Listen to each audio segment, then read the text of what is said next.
Bienvenue dans Naturellement là, le podcast qui explore l'intuition. Je suis Marika, coach de vie intuitive. J'accompagne celles et ceux en quête d'évolution. À chaque épisode, je partage mes explorations intuitives, des échanges croisés et des ponts parfois surprenants avec la science. Ici, on plonge en douceur dans ce qui est souvent jugé ou méconnu et est pourtant naturellement là en chacun de nous.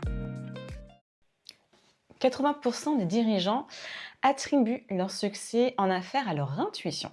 Mais en fait, seulement 50% sont prêts à l'admettre publiquement. Là, ce chiffre vient d'une étude qui a été menée dans les années 90, la fin des années 90. Elle a été menée sur 13 000 cadres supérieurs pour la Harvard Business School. Et cela montre en fait le paradoxe de l'intuition d'entreprise. En gros, c'est que tout le monde, une grosse majorité en tout cas, l'utilise, mais en fait très peu en parle. On pourrait se poser la question, franchement, pourquoi ? Parce que dans les organisations, il faut démontrer, prouver, argumenter. Et l'intuition, elle, ça rentre clairement pas dans ce tableur-là. Donc, on l'utilise en silence, en tout cas certaines personnes l'utilisent en silence, et puis après, on va l'habiller en raisonnement. On va donner des arguments pour justifier l'intuition qu'on a eue. Dans cet épisode, je veux lever le voile là-dessus. Pourquoi l'intuition est un vrai atout professionnel, ce que la recherche aussi dit sur comment elle fonctionne chez les dirigeants et comment commencer aussi à la cultiver au travail. Laurent Feibis, patron de l'Institut d'études économiques Zerfi, a dit que l'intuition, c'est le secret des patrons, le cœur du business. Entre nous, tout le monde le sait, mais en public, ça ne se dit pas. Là, ça montre la réalité culturelle que dans les entreprises, les décisions doivent être justifiables. Et une intuition, par définition, ne l'est pas, en tout cas difficilement. Alors, du coup, vous avez bien compris, les gens se taisent ou alors la traduisent avec des arguments très rationnels. Pourtant, les chiffres vraiment sont là. Une étude, une enquête même, relayée par Analytics Magazine, a montré que 73% des dirigeants disent faire confiance à leur intuition dans leurs décisions. C'est quand même énorme. Et même parmi ceux qui se disent data-driven, il y en a 68% qui admettent aussi en faire autant. Donc l'intuition est déjà présente finalement au travail. La question c'est de savoir si on va continuer, on va dire, à la nier, ou si aussi ça peut être intéressant d'apprendre à mieux l'utiliser. En 2023, il y a des chercheurs qui ont étudié comment des PDG utilisent leur intuition dans leurs décisions, par exemple d'acquisition d'entreprise. Il y a des moments où l'enjeu est énorme et où en fait l'information est peut-être incomplète. Et finalement, ils ont identifié 5 façons dont l'intuition est utilisée. Donc, parmi ces 5 façons, il y a le fait de synthétiser. Là, c'est le fait de percevoir une image globale à partir de signaux épars, là où l'analyse seule n'arrive pas, en fait, pas assez vite. Donc, ça permet de synthétiser l'intuition. L'intuition permet de scanner, c'est-à-dire de détecter des signaux faibles dans l'environnement, peut-être les personnes, les dynamiques, avant même qu'ils soient mesurés. Donc, scanner, repérer. Ensuite, l'intuition permet d'estimer. Donc là, c'est d'évaluer rapidement une opportunité face à l'incertitude. Fort utile. Ensuite, l'intuition peut confirmer, c'est-à-dire vérifier intérieurement une analyse déjà faite. Finalement, c'est comme avoir un deuxième avis, mais là, cette fois-ci, un avis interne. Et ensuite, l'intuition, d'après cette étude, permet d'énergétiser, c'est-à-dire d'alimenter la conviction d'avancer, même dans les moments difficiles. D'ailleurs, c'est ce que Tristan Lecomte, fondateur d'Alter Echo, décrit comme une conviction intérieure profonde qui vous tient quand ça devient dur. Ça, peut-être que vous l'avez déjà ressenti. Maintenant, une précision importante. Donc, l'intuition, en tout cas, l'intuition dont parlent ces études et ces dirigeants, je pense que c'est ce que Gary Klein, psychologue spécialiste de la décision, appelle l'intuition d'expert. C'est une intuition qui est construite sur vraiment des années d'expérience, sur des patterns. Donc, patterns, c'est des schémas qui sont reconnus, qui se répètent, et aussi, bien sûr, l'accumulation de situations. Par exemple, lorsque un dirigeant, dit savoir, sans savoir pourquoi, c'est peut-être parce que son cerveau, en fait, a intégré une quantité vraiment suffisante, énorme d'informations au fil du temps. Ce n'est pas la même chose que l'intuition au sens profond, que moi j'aime bien beaucoup explorer, majorité dans ce podcast. Mais bon, cette intuition d'expert est réelle et je trouve aussi fort intéressante.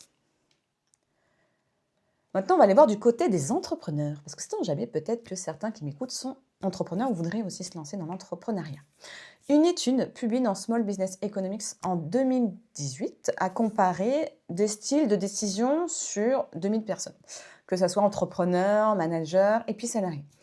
Et le constat, c'est que les entrepreneurs font davantage confiance à leur intuition que les managers. Et leurs choix concrets sont plus pris par l'intuition. Bon, donc franchement, je trouve ça vraiment intéressant.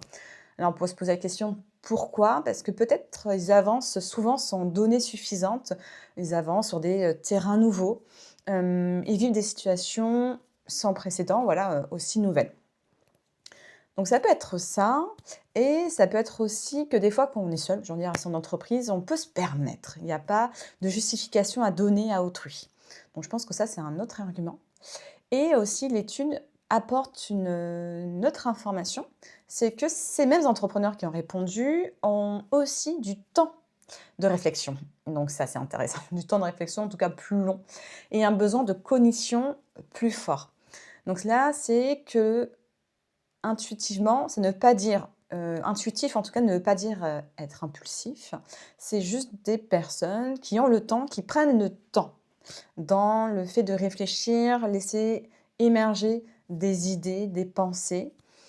Et voilà, ils ont du coup aussi plus confiance à ce qu'ils ressentent pour passer à l'action. Donc ça, c'est intéressant de savoir. Après, valoriser l'intuition, ça ne veut pas dire non plus jeter l'analyse, d'accord? On ne va pas la jeter à travers la fenêtre.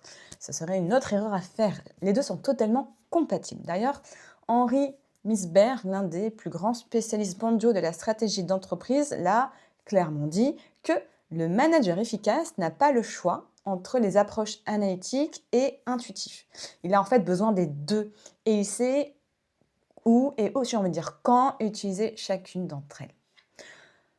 Donc l'analyse, tout le monde le fait, ça marche plutôt bien quand les données sont là. Et le temps aussi, quand la situation est stable. Et d'après les études que je vous ai partagées, l'intuition en fait est intéressante parce qu'elle prend le relais dans la complexité, lors de situations complexes, lors d'urgence, lors d'incertitudes.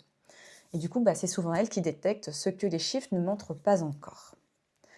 Myriam Lesage, auteur du livre Manager intuitif, dit « La dichotomie voulant que le rationnel aille au travail et l'intuitif reste à la maison, c'est obsolète. » Et c'est plutôt cool, plutôt bien.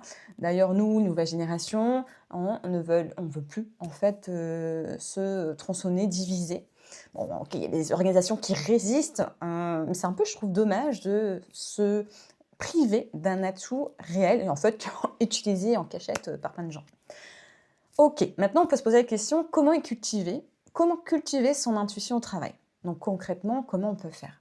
Bon, j'ai envie de dire tout simplement, premier point, j'ai envie de dire reconnaître l'intuition, elle existe déjà. Beaucoup de gens ont des intuitions professionnelles sans oser en parler.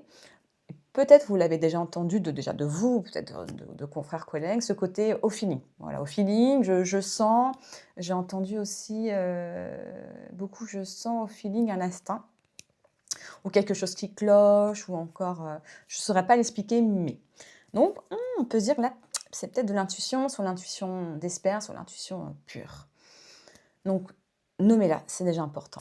Ensuite, on peut créer des conditions, par exemple l'intuition, en effet ça s'entend mal dans le bruit, dans la surcharge, qu'on a un peu la tête dans le guidon. Donc ce qui est intéressant, c'est de s'autoriser, même si c'est pas évident, des pauses, vraiment, des espaces où on peut du coup prendre du recul, se poser et laisser émerger des idées, des pensées. Et enfin, aussi, autre aspect qui peut aider, c'est d'observer ce qui se passe. Par exemple, vous pouvez même vous poser la question, quand est-ce que vous avez suivi une intuition et que ça s'est confirmé? Et puis, c'est de voir un peu les schémas, les patterns, les éléments, les facteurs qui aident à ça. Et aussi, vous pouvez aller plus loin, c'est intéressant aussi, vous pouvez vous poser la question, quand est-ce que vous l'avez ignoré et que vous l'avez regretté? Puis j'ai envie de dire encore une autre question, c'est quand, vous avez pensé que c'était une intuition, en fait, vous avez eu entre guillemets «tort», mais du coup, c'était pas de l'intuition, c'était le mental. Donc finalement, il y a 3 questions à se poser et c'est vraiment de l'introspection, vraiment, de l'introspection qui va vous permettre de développer votre confiance. Oui, basée sur de l'expérience, mais il y a des choses qu'on peut retirer pour voir, OK, qu'est-ce qui est de l'intuition, d'espère ou véritable et que je peux essayer de reproduire? Et qu'est-ce que concrètement ça appartient au mental? Avant de conclure, je voulais vous partager quelque chose qui me tient à cœur. C'est parce que actuellement, je mène une enquête sur l'intuition dans les décisions professionnelles.